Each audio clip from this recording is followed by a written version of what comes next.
Piluda કરબોણ road પરનો અકસ્માત હવે શંકાના દાયરામાં.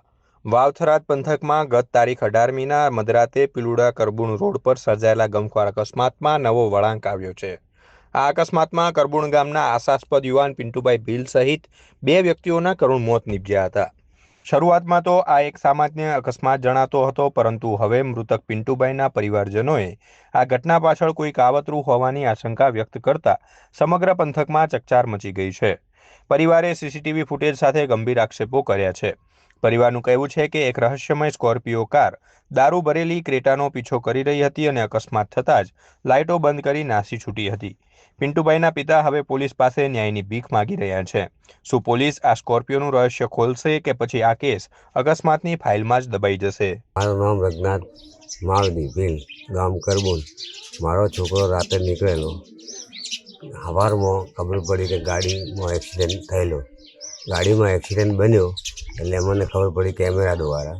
એટલે એમાંથી પબ્લિક ભેગી થઈ એટલે મેં ગયા રોવા. એવા કે મારો છોકરો મરેલો પડ્યો, ગાડી ટક્કર મારીને નીકળી ગઈ. હવે પોલીસ, જિલ્લા પોલીસ તમે તપાસ કરો તો આમાં મને જાણવા મળે. તમને શું લાગે, મર્ડર છે કે? મને મર્ડર લાગે છે સાહેબ. કેવી રીતે?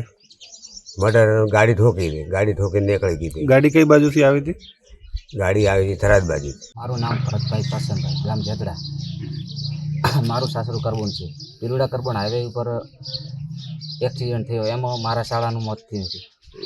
અને તો એ એક્સિડન્ટ થયો એ કોઈ એક્સિડન્ટ ગાડી પલટી મારેલ નથી.